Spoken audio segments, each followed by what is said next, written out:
السلام علیکم ناظرین، میں ہوں میاں عقیل افضل اور آپ دیکھ رہے ہیں میرا یوٹیوب چینل۔ ناظرین، آج آپ کے ساتھ تین بڑی خبریں جو ہے وہ شیئر کرنے جا رہا ہوں۔ سب سے پہلی خبر یہ ہے کہ آئی ایم ایف کو خط لکھنے کے حوالے سے پاکستان تحریک انصاف کے دو متضاد موقف سامنے آئے ہیں۔ وہ موقف کیا ہیں، وہ موقف کیوں اپنائیں گے، ان کے حوالے سے جائزہ لیں گے۔ دوسری بڑی جو خبر آپ کے ساتھ شیئر کرنے جا رہا ہوں، پاکستان تحریک انصاف کی جانب سے بظاہر تو عام انتخابات کو سپریم کورٹ میں چیلنج نہیں کیا گیا، شیر افضل مرود صاحب کی جانب سے یہ درخواست جو ہے سپریم کورٹ میں دائر کی گئی،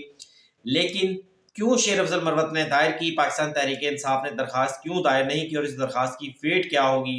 یہ بھی آپ کو اس ویلاگ کے اندر بتائیں گے۔ اور ناظرین، تیسری بڑی خبر، عمران ریاض خان، ان کے اوپر کیا مقدمہ بنایا گیا، عدالت کے اندر کیا کارروائی ہوئی اور اب اس مقدمے کی فیٹ کیا ہوگی۔ تو ناظرین، اس سے پہلے کہ یہ تینوں خبریں آپ کے ساتھ تفصیل کے ساتھ شیئر کروں، سب سے پہلے فوری طور کے اوپر میرے چینل کو سبسکرائب کر دیں تاکہ آئندہ آنے والے ویلاگ جو ہیں وہ آپ تک پہنچ سکیں۔ اب اس کے بعد ناظرین باقاعدہ ویلاگ کا آغاز کرتے ہیں۔ سب سے پہلے بات کرتے ہیں کہ آج اڈیالہ جیل کے اندر 190 ملین پاؤنڈ کرپشن کیس کے اندر عمران خان اور بشرا بی بی کے خلاف نیب ریفرنس کی سماعت تھی۔ اس میں فرد جرم عائد ہونی تھی، لیکن فرد جرم تو عائد نہ ہو سکی۔ 27 فروری تک اس کیس کی سماعت جو ہے وہ ملتوی کر دی گئی اور 27 فروری کو اس میں فرد جرم عائد کی جائے گی۔ جج ناصر جاوید صاحب نے اس کی سماعت کی، لیکن اس کے اندر 3 درخواستیں عمران خان کی جانب سے دائر کی گئی۔ وہ درخواستوں کے اندر سب سے پہلی درخواست chairman P T I Imran Khan نے دائر کی، جس میں یہ عدالت سے استدعا کی گئی کہ انہیں بشرا بی بی کے ساتھ ایک ملاقات کرنے کی اجازت دی جائے۔ دوسری درخواست انہوں نے دائر کی کہ جو 2 ریفرنسز دائر کیے گئے نیب کی جانب سے، ان کی نقول عمران خان کو جو ہے وہ فراہم کی جائے۔ 2 مصدقہ نقول جو ہے وہ فراہم کی جائے، ایک عمران خان کے لیے، ایک بشرا بی بی کے لیے۔ اور تیسری درخواست دائر کی گئی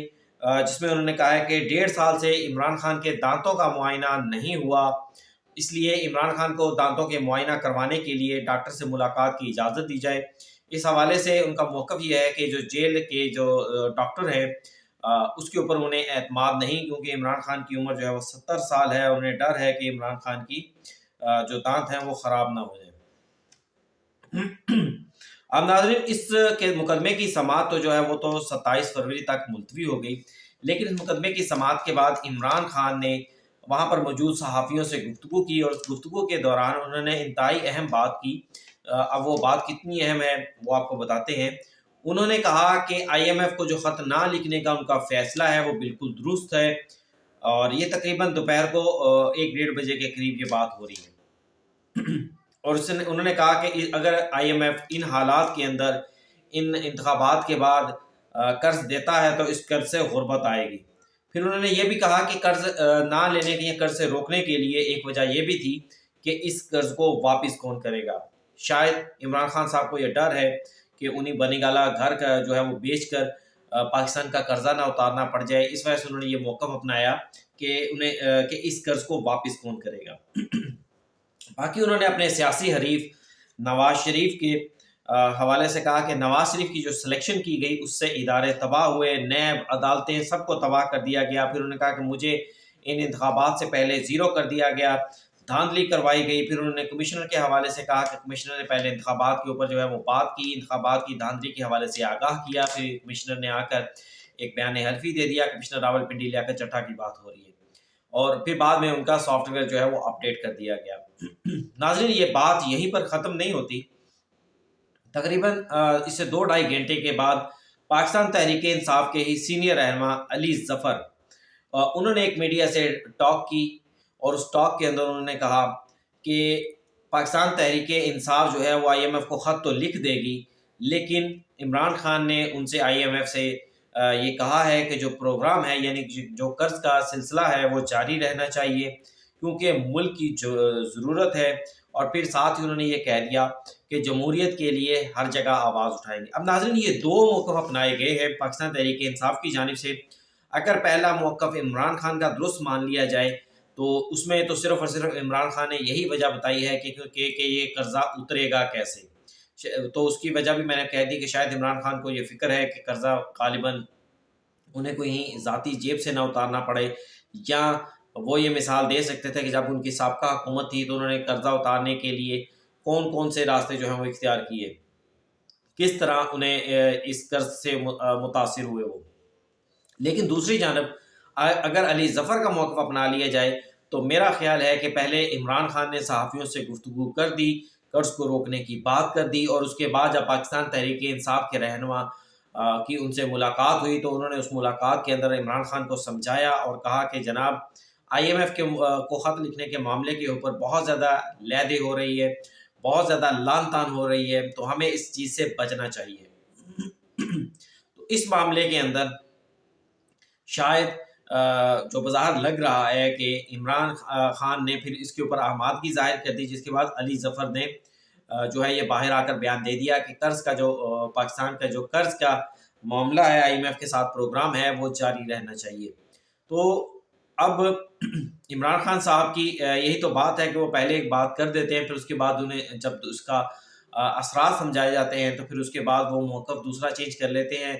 اور ایسا ہم نے یہ کوئی پہلی دفعہ نہیں دیکھا، اس سے پہلے بھی کئی مرتبہ ہم دیکھ چکے ہیں۔ اس کے بعد ناظرین دوسرا جو اہم چیز ہے وہ ہے کہ آج سپریم کورٹ آف پاکستان میں پاکستان تحریک انصاف کے رہنما شیر افضل مروت نے ایک درخواست دائر کر دی، اور اس درخواست کے اندر یہ موقف اپنایا گیا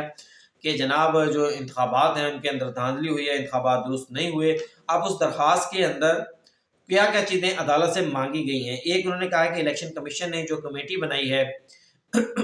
یہ لیاقت چٹھا کے معاملے کے اوپر، اس کمیٹی کو کام کرنے سے روکا جائے، چیف الیکشن کمشنر اور چاروں جو ممبران ہیں ان کی تعیناتیوں کو ختم کیا جائے، تمام فارم 47 اب یہ الیکشنز کے اوپر آ گئے ہیں کہ تمام فارم 47 جو ہے انہیں کلعدم قرار دیا جائے، اور فارم 45 جو ہے انہیں منگوا کر ان کے مطابق فارم 47 جو ہے ان کا رزلٹ تیار کیا جائے۔ پھر انہوں نے کہا کہ دھاندلی کے الزامات کے لیے وزارت داخلہ کو جوڈیشل کمیشن کے ذریعے انکوائری کروانے کا بھی حکم دیا جائے، اور اس دوران وفاقی اور صوبائی حکومتوں کی تشکیل روک دی جائے۔ اب ناظرین ایک طرف تو پاکستان تحریک انصاف یہ دعویٰ کر رہی ہے کہ وہ پنجاب KPK اور مرکز کے اندر حکومت بنانے جا رہی ہے کیونکہ سب سے زیادہ لوگ ان کے ساتھ ہیں، دوسری جانب وہ انتخابات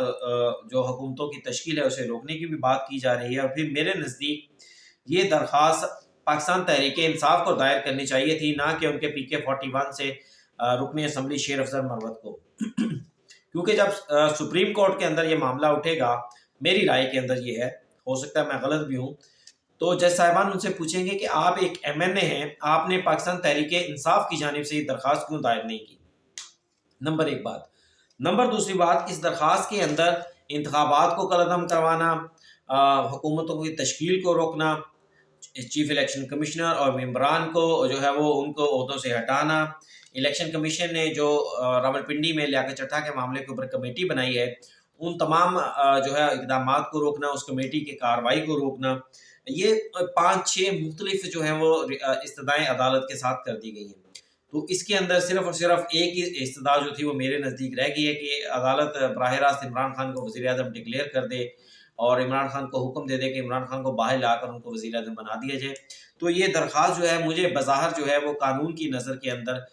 جہاں تک میں قانون کا طالب علم ہوں، مجھے نہیں لگتا کہ اس درخواست کو کوئی خاص پذیرائی جو ہے وہ ملے گی۔ اور پھر اس حوالے سے کنٹروورسی ایک اور بھی سامنے آئی تھی کہ جس ٹائم یہ درخواست دائر کرنے کے حوالے سے شیر افضل مروت نے کہا کہ میں نے درخواست دائر کر دی ہے، تو دوسری جانب سپریم کورٹ کے رجسٹرار آفس نے کی جانب سے اس کی تصدیق نہیں ہو سکی۔ تو اب دیکھنا یہ ہے کہ اگر یہ درخواست دائر کر دی گئی ہے تو اس درخواست کی فیٹ کیا ہوتی ہے، لیکن مجھے اس کی جو اس درخواست کا مستقبل ہے، مجھے نہیں لگتا کہ پاکستان تحریک انصاف اس درخواست کی بنیاد کے اوپر کوئی بڑا ریلیف لے پائے گی۔ الٹا صرف اور صرف پاکستان تحریک انصاف کو یا شیر افضل مروت نے یہ جو درخواست دی ہے، اس درخواست کے ذریعے انہیں سبکی کا سامنا ہی کرنا پڑے گا، کیونکہ اس درخواست میں بھی یہی ایشو اٹھے گا کہ اگر آپ نے انتخابات کالعدم کروانے ہیں تو آپ نے انتخابات کالعدم کروانے کے حوالے سے عدالت کے سامنے مواد کیا رکھتے ہیں۔ مواد آپ کچھ نہیں رکھ رہے اور کہہ رہے ہیں کہ جناب انتخابات ختم کر دیں اور فارم 47 کے اوپر جو ہے وہ نتائج کا اعلان کر دیں۔ آپ کو کچھ نہ کچھ فائل تیار کرنی ہوتی ہے جس کے اندر آپ یہ چیز ثابت کر سکیں۔ اب ناظرین تیسری خبر، ایک چھوٹی سی خبر آپ کے ساتھ شیئر کرتا ہوں، پھر عمران ریاض کی خبر کی طرف بھی چلتے ہیں۔ چیف جسٹس قاضی فائز صاحب میری نظر میں سپریم کورٹ آف پاکستان کے اندر مزید مضبوط ہو گئے ہیں۔ اس کی وجہ یہ ہے کہ سپریم کورٹ آف پاکستان میں آج جوڈیشل کمیشن کا اجلاس ہوا، جس کے اندر 2 اہم تقرریوں کی بات کی گئی۔ ایک شہزاد احمد خان کو جو کہ لاہور ہائی کورٹ کے سینئر ترین جج ہیں، امیر بھٹی صاحب کیونکہ 8 مارچ کو ریٹائر ہو رہے ہیں، تو ان کی جگہ شہزاد احمد خان کو chief justice of Lahore high court بنانے کی منظوری دی گئی، اور دوسری بات نعیم اختر افغان بلوچستان ہائی کورٹ کے جو چیف جسٹس ہیں انہیں سپریم کورٹ آف پاکستان میں لانے کی منظوری بھی دے دی گئی۔ تو نعیم اختر افغان صاحب جو ہیں، کیونکہ ایک تو ان کا تعلق بلوچستان سے ہے، دوسرا بظاہر جہاں تک میں نے معلومات لی ہے تو ان کا موقف چیف جسٹس قاضی فائز صاحب کے موقف سے کافی ملتا جلتا ہے، جس میں ہم نے دیکھا کہ جسٹس جمال خان ممدوخیل بھی چیف جسٹس قاضی فائز کے جو مطابق جو موقف ہے وہی رکھتے ہیں۔ تو اس تقرری سے چیف جسٹس قاضی فائز کو مزید جو ہے وہ تقویت ملے گی۔ اب ناظرین آتے ہیں عمران ریاض خان، جنہیں کل رات تقریباً 12 بجے کے قریب جو ہے وہ اٹھا لیا گیا تھا، اور عمران ریاض خان کے حوالے سے یہ چیز ہمارے سامنے آئی تھی کہ کچھ اس کے 6 سے 7 گاڑیاں جو تھیں وائٹ گاڑیاں، جس کے اندر 2 جو تھیں وہ سفید کلر کی گاڑیاں تھیں، اور باقی جو تھے ایلیٹ فورس کے ڈالے تھے۔ آج انہیں اینٹی کرپشن کی جانب سے باقاعدہ جو ہے وہ جج کی عدالت میں پیش کر دیا گیا، اور 14 دن کا ان کا ریمانڈ مانگا گیا، اور 14 دن کے ریمانڈ کے جج عمران عابد صاحب کی عدالت میں انہیں پیش کیا گیا۔ 14 دن کا ریمانڈ مانگا گیا۔ بنیادی طور پر عمران ریاض خان کے اوپر یہ الزام لگایا گیا، جو کہ ایک ایف آئی آر کی کاپی ہے، وہ بھی میں آپ کے ساتھ شیئر کر دیتا ہوں کہ ایف آئی آر کی کاپی کیا تھی۔ اس کا ایف آئی آر کی کاپی کے اندر لکھا گیا محمد ریاض جو کہ عمران خان کے والد ہیں، انہوں نے تھرابی ڈیم چکوال میں کوئی لائسنس لیا غالباً، اور اجازت نامہ ہونے کے باوجود اجازت نامہ جو اجازت نامہ لیا گیا ماہی گیری کا، وہ اونے پونے داموں میں لیا گیا، جس سے 2 کروڑ روپے کا نقصان ہوا۔ پھر انہوں نے یہ بھی کہا کہ اس مقام کے اوپر جہاں پر کوئی فشنگ کے حوالے سے کچھ چیزیں کرنی تھی، وہاں پر غیر قانونی تعمیرات کر دی گئی، اور پھر یہ بھی کہا گیا کہ 14 کے قریب مختلف جائیدادیں ہیں، اور ان جائیدادوں کے جو جائیدادیں ہیں وہ محمد ریاض صاحب کی ان کی آمدن سے زائد ہیں۔ اب اس سارے معاملے کے اندر ناظرین عمران ریاض خان کا کیا تعلق ہے؟ عمران ریاض خان کے اوپر یہ الزام لگایا گیا کہ 222 کنال رقبہ جو ہے وہ چکوال کے قریب خریدا گیا محمد ریاض صاحب کی جانب سے، جو انہوں نے اپنے دونوں بیٹے عمران ریاض اور ان کے بھائی کے نام کے اوپر کروا دیا، اور اس رقبے کی خریداری کے اندر اور یہ جتنی بھی یہ جو اوپر میں نے آپ کو چیزیں گنوائی ہیں، یہ تمام چیزیں انہوں نے عمران ریاض خان کے اثر و رسوخ کی وجہ سے جو ہے یہ مینیج کی، تمام چیزوں کے اندر فائدہ عمران ریاض کے اثر و رسوخ سے فائدہ اٹھاتے ہوئے یہ سب کچھ ان کی جانب سے کیا گیا، ساری کرپشن انہوں نے اس بنیاد کے اوپر کی گئی۔ تو ناظرین اس حوالے سے ایف آئی آر جو تھی وہ 27 نومبر 2023 کو اینٹی کرپشن عدالت کے اندر جو اینٹی کرپشن کے اندر درج کی گئی، اینٹی کرپشن پنجاب کے اندر کل عمران ریاض کی گرفتاری کی گئی، اور آج جج عمران عابد کی عدالت میں پیش کر کے 14 روز کا ریمانڈ مانگا گیا۔ اور لیکن جج صاحب اس چیز کے اوپر مطمئن نظر آئے کہ جتنے بھی ڈاکومنٹس ہیں، کورٹ نے یہ فیصلہ دیا کہ جتنے بھی ڈاکومنٹس ہیں یا جو بھی ریکوریز عمران ریاض سے کرنی ہیں وہ تمام کی تمام ہو چکی ہیں، اس لیے عمران ریاض کو تحویل میں دینے کا جو ہے وہ اینٹی کرپشن کی تحویل میں دینے کا کوئی جواز نہیں بنتا، اس لیے عدالت نے 14 روز کیا ان کا جو جوڈیشل جو ان کا جسمانی ریمانڈ تھا اس کی استدعا تو مسترد کر دی، لیکن اس کے ساتھ انہیں 14 روز کے لیے جوڈیشل کرتے ہوئے یہ حکم دیا کہ 8 مارچ 2024 کو انہیں دوبارہ پیش کیا جائے۔ اب اس کا فائدہ یہ ہوگا کہ عمران ریاض خان کے جو وکیل تھے اظہر صدیق یا ان کا کوئی اور بھی جو بھی وکیل ہوتا ہے، وہ اب عمران ریاض خان کی ضمانت کے لیے درخواست دائر کر سکتا ہے، اور متفقہ طور کے اوپر بظاہر یوں لگتا ہے کہ عمران ریاض کی اس مقدمے کے اندر ضمانت بھی ہو جائے گی۔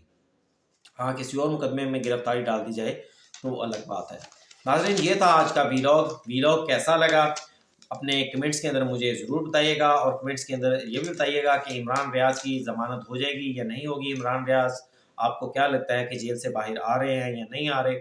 اور اس کے ساتھ ساتھ اس ویلاگ کو جو ہے لائک ضرور کیجیے گا، اس کو سبسکرائب بھی کیجیے گا، اور اس چینل کو شیئر ضرور کیجیے گا۔ اجازت دیجیے، اللہ حافظ۔